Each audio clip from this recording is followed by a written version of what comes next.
A'udzubillahi minasyaitonirrajim. Bismillahirrahmanirrahim. Assalamualaikum warahmatullahi wabarakatuh. Kembali lagi bersama Mang Sokir di channel Sampul Hitam. Dan untuk cerita kali ini, Mang Sokir akan menceritakan sebuah kisah yang berjudul Weton Santet 3 Generasi. Cerita ini ditulis oleh Uwamia.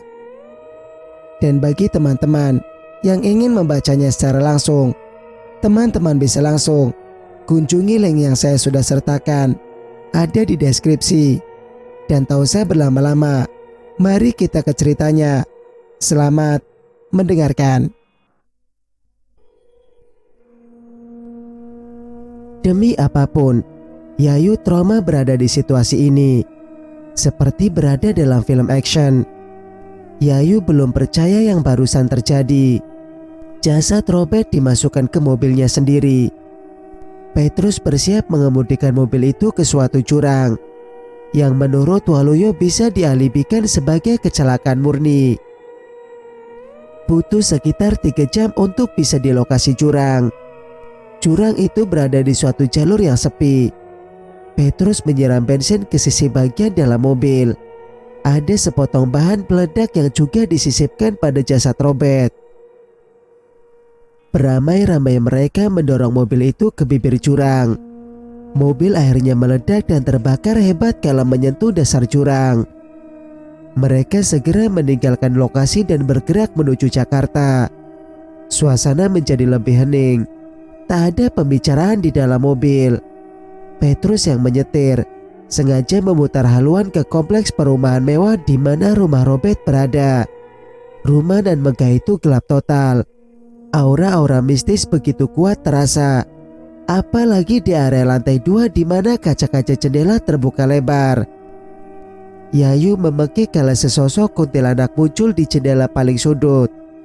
Wajahnya rusak dengan rambut terurai berantakan. Petrus segera mempercepat laju mobil. Di samping Petrus, Waluyo bergumam pada diri sendiri. Sekarang itu rumahmu. Gak ada lagi yang mengusikmu. Singkat cerita, beberapa hari kemudian, kematian Robert menjadi trending topik di Santero Jakarta. Polisi mulai mengusut penyebab kematian dan tim SAR membantu evakuasi jasad korban yang hanya tersisa potongan-potongan kecil akibat ledakan. Di masa-masa itulah, Waluyo melarikan diri ke villa rahasianya di puncak. Segala upaya mistis dilakukan bersama Nyi Ratni agar kasus itu tak menyeret dirinya. Bu Waluyo pun nampak khawatir. Menit detik ia mondar-mandir di beranda rumah, memastikan bila tak ada polisi yang datang. 2 bulan kemudian barulah polisi mengumumkan bahwa kematian Robertan adalah murni kasus bunuh diri. Pemecatan karyawan secara besar-besaran dan status-status menohok yang pernah diunggahnya ke media sosial menjadi bukti ia mengalami depresi. Tentu saja ini membuat Waluyo lega. Bu Waluyo sangat gembira saat suaminya kembali. Mereka berbincang di ruang mistis yang terletak di lantai 3. Ruang itu didesain serba hitam dengan lampu yang sangat remang. Yayu memeluk pintu, masih ragu-ragu untuk masuk. Bu Waluyo langsung menyuruh Yayu mendekat. Sementara Pak Waluyo menatap bangga pada Yayu. Yuk, kamu lahir Sabtu Kliwon tepatnya tanggal berapa? Tanya Waluyo. Tanggal 9 Doro Kakung. Pantes yuk. Pantes saja semua urusan ini lancar. Bu Waluyo mengernyit memandang sang suami. Maksudnya gimana, Pak? Sabtu Kliwon dengan tanggal ganjil memang sudah dicari. Tapi sekali dapat, auranya sangat kuat melancarkan segala bentuk ilmu hitam. Kita berhutang budi sama Yayu, urai Waluyo. Ya kalau gitu naikkan aja gaji Yayu. Dia pantas mendapatkannya, balas Bu Waluyo. Sudah pasti kita naikkan. Malah Yayu boleh bekerja dengan kita sampai kapanpun. Iya kan Yu? Pak Waluyo begitu bersemangat. Ada binar harapan saat dirinya menatap Yayu. Sementara istrinya yang sekarang nampak kurus dan pucat selalu setuju dengan keputusan Waluyo. Yayu menunduk. Ia sudah berjanji pada ibunya di dusun bahwa saat hutang pada juragan Kusnedi telah lunas, maka ia akan pulang ke dusun. Yayu merasa sudah lebih dari cukup ia membantu keluarga Waluyo. Namun kenapa tindakan Waluyo selalu melenceng dari kesepakatan awal? Yayu dibuat dilema. Yuk, tegur Bu Waluyo. Kamu mau kan lanjut bekerja di sini? Saya lebih ada melihat kamu daripada si Sundari. Bibir Yayu bergetar. Ia harus menjawab apa? Upah kerja memang besar, tapi hati orang siapa yang tahu? Orang yang bergelut sama ilmu hitam sudah tentu bukan orang baik. Yayu lantas mengalihkan pembicaraan. Kabar si Mira bagaimana, Ndoro? Saya kok jadi keinget sama dia. Mira, ketus Waluyo salah tingkah. Dari mimik muka, ia sepertinya tak enak membahas yang satu itu. Namun karena Yayu terus menatapnya, ia akhirnya bicara jujur. Mira, jangan kamu tanyakan lagi yuk. Dia sudah meninggal. Hening. Yayu berusaha bersikap tenang mendengar pengakuan Waluyo. Yayu sebenarnya hanya pura-pura bertanya. Ia paham betul saat Leherian Santoso meninggal, akhirnya Mira yang ada di media santet juga meninggal. Gak usah kepikiran sama apa yang bukan tugasmu yuk. Mira meninggal, tapi keluarganya menerima santunan yang besar. Sejak awal kesepakatannya memang demikian. Singkat cerita, hari berganti hari, bulan berganti bulan. Yayu kini lega karena santet 3 generasi yang dijalankan Waluyo sudah berakhir. Di kediaman itu, Yayu bertugas di area luar rumah. Mulai dari menata pekarangan, membersihkan halaman hingga merawat tanaman. Sekali-kali ia dipanggil jika Waluyo ingin berbagi cerita tentang posisinya di BUMS, peninggalan Leherian Santoso dan Robert. Jadi, karena tak ada lagi sanak saudara yang tersisa, dan kebetulan Waluyo sejak awal adalah mitra kerja yang setia, maka BUMS itu sepenuhnya jatuh ke tangan Waluyo. Kehidupan keluarga Waluyo berkembang pesat, jauh lebih mewah dari sebelumnya. Bu Waluyo bahkan telah membuka outlet penjualan tas-tas branded di banyak kota. Ia juga menggeluti bisnis berlian. Namun, tetap saja tak bisa dipungkiri kalau bobot tubuhnya memprihatinkan. Semakin kurus, semakin pucat. Itu bukan saja dialami oleh Bu Waluyo. Yayu pun mulai mengalami hal yang sama, malah lebih mengerikan. Yayu sering sulit tidur dan mendapat gangguan demi gangguan mistis. Semua itu membuat fisiknya melemah. Lingkar mata menghitam juga lebih pendiam. Bu Waluyo yang melihat perubahan fisik Yayu merasa prihatin. Namun lagi-lagi ia memilih tak bicara apa-apa, sebab dirinya pun merahasiakan penyakitnya. Oktober adalah puncaknya musim panas di Jakarta. Malam hari yang seharusnya suhu turun, ini malah sebaliknya. Yayu benar-benar gerah berada dalam kamar. Entah sudah berapa kali dia membolak-balikan badan di atas ranjang. Sulit sekali untuk terlelap. Terdengar Stanlock dari lantai 1 berdentang sebanyak 12 kali. Yayu bangkit lalu terduduk di pinggir ranjang. Oleh karena temperatur udara masih juga panas, ia kemudian berpikir untuk mencari angin segar di luar rumah. Di luar rumah ia duduk di bangku kayu jati yang ada di tengah taman. Semilir angin berhembus di titik itu. Yayu sangat menikmati. Manakala kelopak mata Yayu terasa berat oleh kantuk. Ia menangkap bayangan sesosok wanita di area belakang taman. Sosok itu nampak gelisah mencari sesuatu. Lamat mengamati. Baru Yayu sadar kalau sosok itu tidak menapak tanah. Ia bergerak ke sana kemari dengan hanya melayang. Lebih parahnya lagi, Yayu merasa tak asing sebab perangainya mirip Waluyo. Hati kecil Yayu tersentil. Ia khawatir karena sejauh ini Waluyo belum sehat jasmani. Jangan sampai terjadi apa-apa padanya. Oleh sebab itulah Yayu bergegas mengejar Waluyo. Sayangnya Waluyo tak membalas. Malah ia makin gesit berpindah dari satu titik ke titik lain. Yayu tersentak menyadari sepasang kaki Waluyo memang tidak menapak tanah. Tepat pada saat itulah terdengar bunyi gong dipukul sangat keras sebanyak 3 kali yang membuat telinga Yayu berdengung parah. Belum sampai di situ, tiba-tiba hujan turun dengan derasnya. Padahal sudah bukan musim hujan lagi. Yayu melihat Waluyo bergerak memasuki rumah. Tentu saja Yayu mengikuti. Yang membuat Yayu shock, ternyata kepala dan pakaiannya sama sekali tidak basah. Padahal cukup lama ia diguyur hujan di luar tadi. Mungkin itu cuma ilusi. Yayu berusaha tenang sembari kembali mengejar Waluyo. Yayu berhenti manakala terlihat wanita itu sudah berdiri di pertengahan tangga menuju lantai 3 dengan posisi membelakangi, seakan sedang menunggu Yayu. Yayu merasa aneh.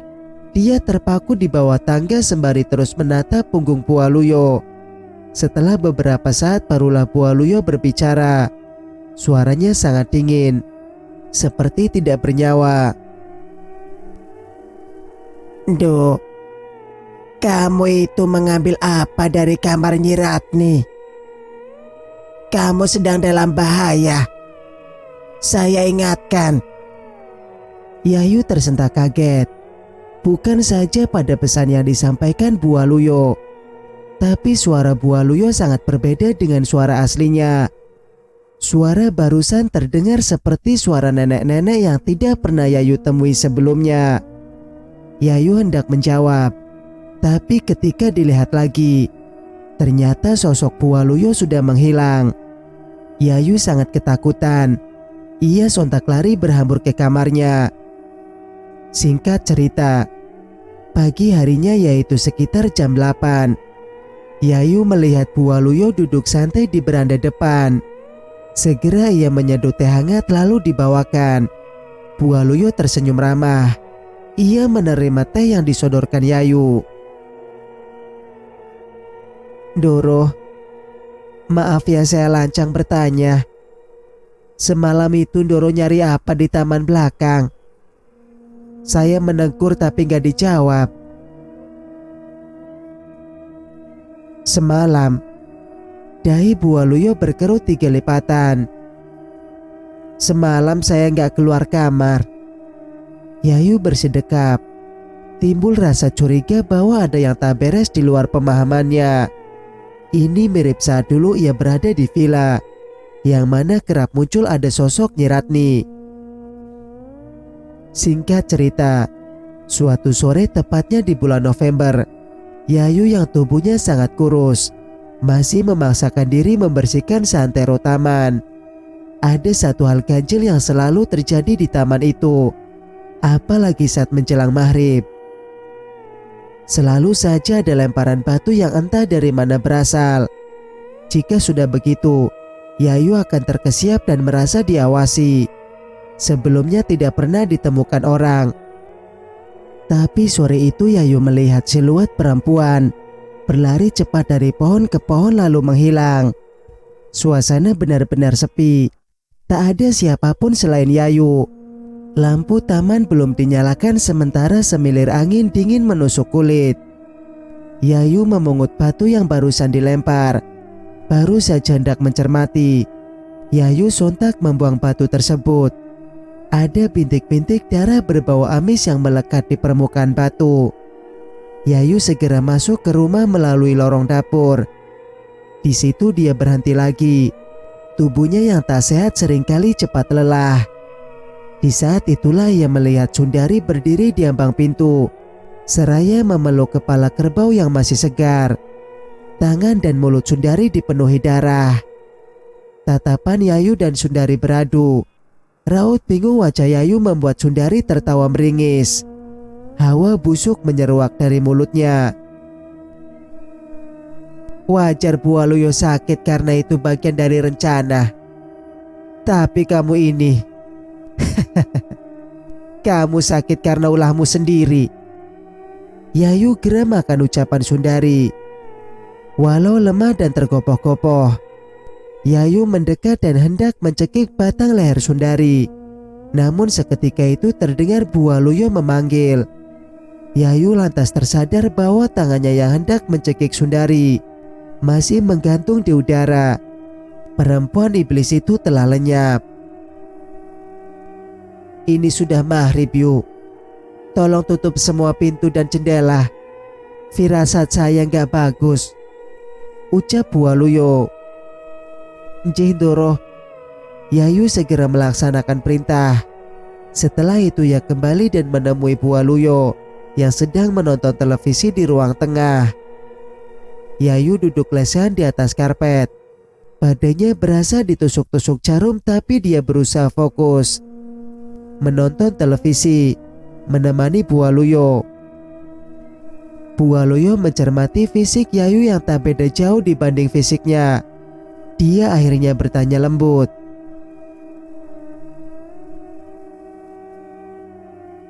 Yu, kamu semakin kurus. Apa kamu merasakan sakit tertentu? Yayu tak langsung menjawab. Ia sendiri masih bingung apa yang sebenarnya terjadi pada dirinya.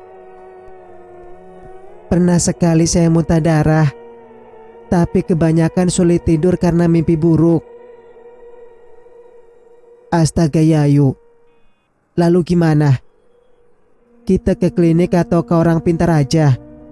Bu Waluyo menatap Gamang. Yayu tersenyum tenang. Ia ingin Bu Waluyo tak mengkhawatirkan kondisinya. Ke klinik aja Ndoro. Kalau ke orang pintar dan itu adalah Nyi Ratni, saya ogah. Lah, kenapa? Tanya Bu Waluyo penasaran. Yayu tak menjawab. Hanya mulutnya yang misu-misu tak jelas sembari menatap televisi. Bu Waluyo lantas mendesah. Ia membuang pandang ke segala arah, seolah waspada ada yang mendengar obrolan mereka. Yuk, jangan bilang sama bapak ya. Sebenarnya saya juga kurang sreg sama Nyi Ratni. Saya sudah tahu, gumam Yayu. Bu Waluyo yang dihinggapi rasa penasaran, lantas meminta Yayu untuk bangkit dari lesehan dan duduk pada sofa di sampingnya. Yuk, kamu tahu kan kalau si tua bangka itu berencana jahat sama saya? Selidik Bu Waluyo. Yayu terperangah. Sontak ia beralih menatap wajah Bu Waluyo. Jadi Ndoro ibu juga sudah tahu?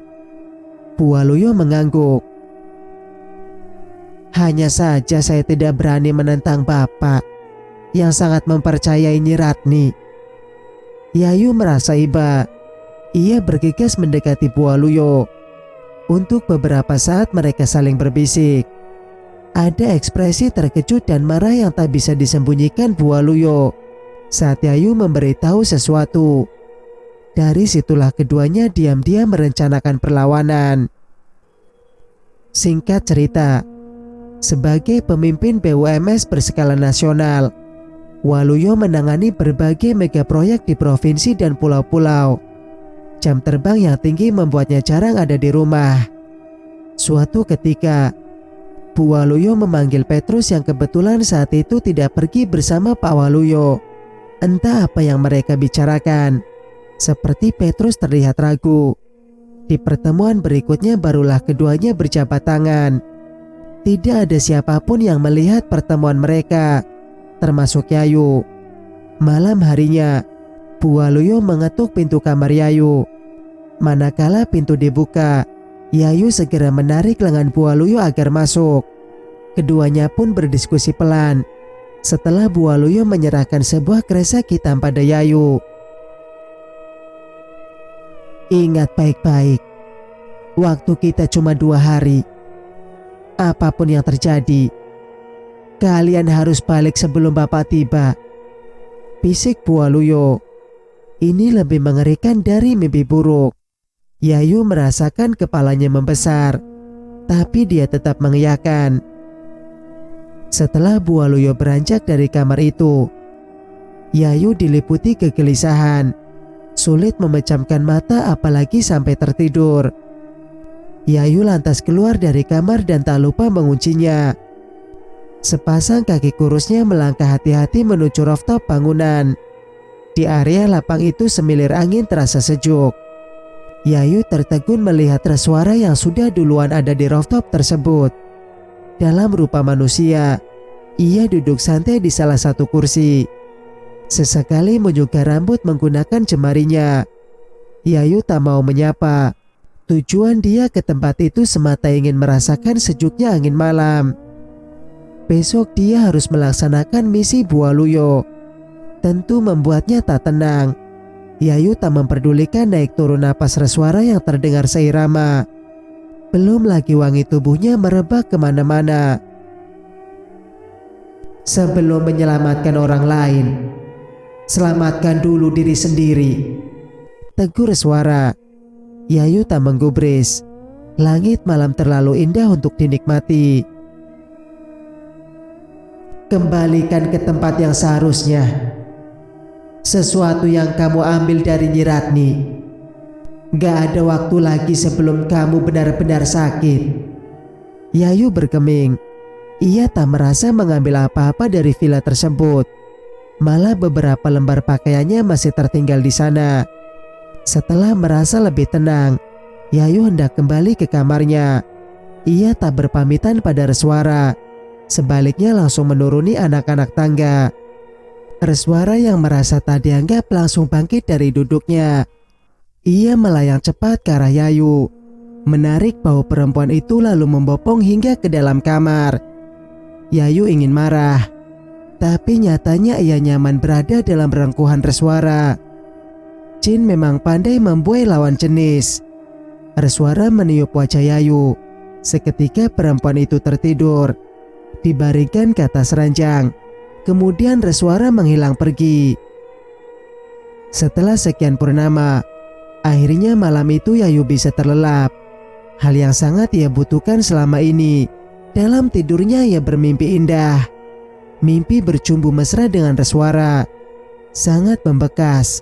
Sampai-sampai Yayu tak ingin menyudahi. Reswara terpaksa memakai cara demikian. Sebab semua upaya pendekatan sudah dicoba. Tapi gayung belum juga bersambut. Pagi harinya Yayu bangun dengan wajah yang lebih cerah. Tubuhnya lebih berenergi. Ia merasa kasmaran. Sebab mimpi semalam terasa begitu nyata. Sebelum Sundari keluar dari kamarnya, Yayu dan Petrus sudah lebih dulu berangkat. Bu Waluyo berpesan agar keduanya selalu berhati-hati. Mobil melaju cepat dalam kontrol penuh si Petrus. Yayu tak henti-hentinya melirik kresek hitam yang ia letakkan di dashboard mobil. Apa kamu tahu jalan rahasia yang dimaksud Doro Ibu? Tanya Yayu. Petrus mengangguk. Saya malah heran. Bagaimana Bu Waluyo bisa tahu jalan itu? Setahu saya, Pak Waluyo merahasiakan jalan itu dari semua istrinya yang lalu. Yayu menatap Petrus. Jadi kamu sudah bekerja pada Waluyo sebelum dia menikahi Bu Agni? Betul. Petrus kembali melanjutkan. Tapi bagi Pak Waluyo, istri itu hanyalah perlengkapan sandiwara hidup. Dia tidak mencintai siapapun kecuali diri sendiri. Yayu cukup kaget mendengar pengakuan Petrus. Pantas saja sejoli itu belum memiliki keturunan. Mungkin salah satunya tidak mempunyai hasrat. Selain Yayu, Petrus juga membawa kresek hitam. Namun mungkin isinya berbeda. Di setiap belokan yang dilewati, Petrus membuang 3 kuntum Kamboja putih melalui jendela. Yayu tak paham apa maksudnya. Dia memilih fokus menghafal arah jalan. Mumpung ini pertama kalinya mereka menuju villa bukan pada malam hari.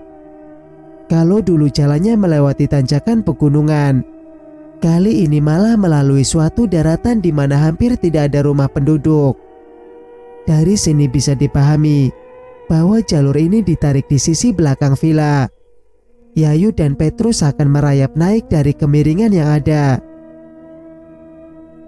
"Kita berhenti di mana?" tanya Yayu yang menyadari jalan itu terlalu sempit. Tidak ada bahu jalan untuk parkir roda 4. Petrus tak menggubris. Mobil terus dilajukan sebelum akhirnya berbelok ke sebuah halaman penuh dedaunan kering, di mana terdapat rumah sederhana berbahan papan. Atapnya berupa susunan seng yang telah memerah berkarat karena terlalu tua. Atap itu pun dipenuhi dedaunan kering. Petrus turun dari mobil lantas berjalan cepat. Dia mencari-cari seraya memanggil nama seseorang. Tapi tak ada sautan. Detik berselang dia memekik histeris, terkejut melihat seorang kakek penduduk di bawah pohon trambisi di sisi rumah. Ia memakai baju surjan lurik, kumis dan janggut panjangnya ubanan. "Mayat siapa lagi yang kau bawa, Toleh?" tanya si kakek tanpa basa-basi. "Nyawa orang benar-benar gak ada martabatnya." Yayu yang mencuri dengar dari mobil seketika dibuat spot jantung. Apa mayat Mira dan media santet lainnya dikuburkan ke tempat ini?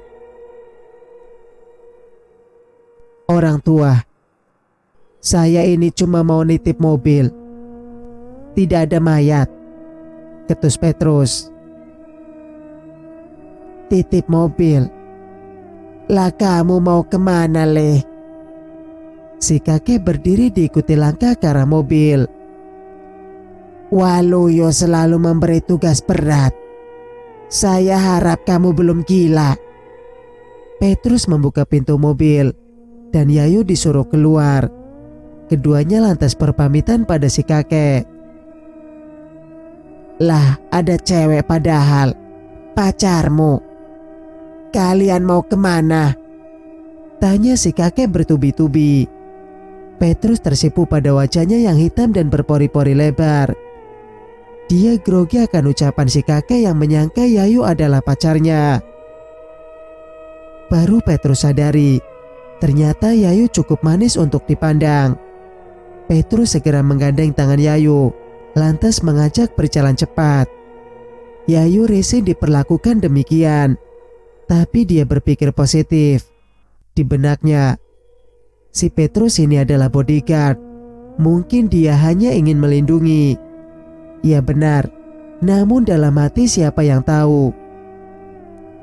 Singkat cerita, sesudah mobil dititipkan, Petrus dan Yayu mulai menyusuri suatu jalan rahasia. Mereka memasuki hutan. Makin ke sana makin menanjak. Langit berubah mendung kala kedua beristirahat di kemiringan tanah. Di kemiringan tanah, Yayu mulai risau. Tapi Petrus menjelaskan bahwa cuaca di tempat itu suka berubah-ubah. Yayu lalu bersandar ke salah satu batang pohon. Ia merasa capek. Ini wajar selain karena tubuhnya tidak sehat. Ia pun belum pernah mendaki bukit sebelumnya. Saat bersandar itulah Yayu merasakan batang pohon yang disandari bukanlah batang pohon biasa. Seperti bernyawa. Berbulu dan volume batangnya membesar. Perlahan Yayu menggerakkan tangan ke belakang. Ia menyentuh batang pohon itu. Alangkah terkejutnya Yayu. Yang disentuhnya adalah kaki monyet raksasa. Sontak ia mendongak ke atas. Di sanalah Yayu menyaksikan tubuh monyet itu menjulang tinggi, melebihi tingginya pohon-pohon sekitar. Monyet itu berwarna abu-abu, menatap penuh amarah. Yayu berteriak. Baru ia sadar itu adalah siluman. Namun belum habis teriakan keluar dari kerongkongannya, Petrus dengan cekatan membekap mulut Yayu. Apapun yang kamu lihat, jangan pernah bersuara, bisik Petrus di telinga Yayu. Gangguan akan semakin banyak, semakin bahaya pas mendekati villa. Kamu tidak sendiri, ada aku di sini. Yayu meneguk liar. Perkataan Petrus membuat telinganya berdengung dan ia mulai merasa tidak nyaman. Mereka lalu melanjutkan pendakian. Petrus mengambil 2 batang ranting lurus untuk mereka jadikan tongkat. Perjalanan itu cukup panjang. Sesekali Yayu memaksa agar beristirahat. Petrus sebenarnya tidak setuju. Ia ingin misi ini cepat selesai sebelum Pak Waluyo kembali. Namun melihat kondisi Yayu yang kewalahan, Petrus akhirnya manut. Yang mana posisi Yayu berada di belakang Petrus. Yayu mendengar suara tertawa anak-anak dari sebelah kanan. Yayu pun menoleh.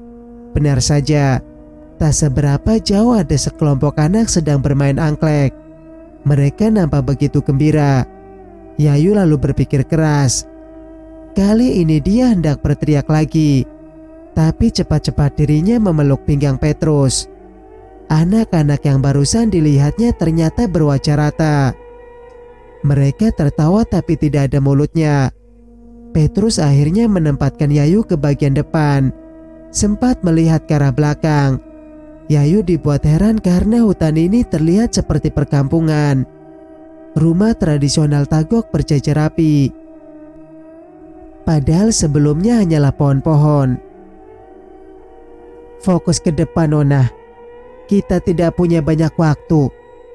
Petrus meluruskan pundak Yayu agar perempuan itu tidak lagi menoleh ke sana kemari. Mereka terus berjalan hingga akhirnya bertemu suatu titik paling terjal dari seluruh yang sudah dilewati. Di situ Petrus membantu Yayu untuk naik. Ketika keduanya sudah berhasil tiba di atas, barulah Yayu terperangah mendapati mereka telah tiba di belakang villa, yaitu di sebuah area landai di mana terdapat banyak gundukan tanah yang dulu pernah dilihatnya. Yang mana gundukan tanah yang kamu maksud? Petrus bertanya. Mereka pun mencermati satu persatu gundukan tanah yang ada. Hampir semua strukturnya sudah mengeras karena telah lama ditimbun. Rerumputan liar tumbuh di permukaannya. Yayu kemudian menunjuk ke salah satu gundukan tanah yang terpisah dari lainnya.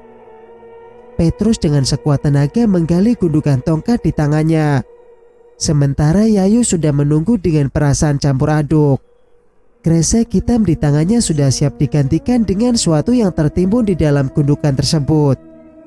Menunggu Petrus menggali, Yayu penasaran pada isi kresek hitam amanah Bu Waluyo. Dia melonggarkan ikatan kresek. Yayu akhirnya tahu isi kresek itu adalah pakaian dalam Sundari yang dicuri oleh Bu Waluyo. Cerita pun bersambung. Jika kalian suka dengan ceritanya, jangan lupa untuk like, komen, dan subscribe channel ini agar bisa mendengarkan cerita-cerita berikutnya. Wassalamualaikum warahmatullahi wabarakatuh.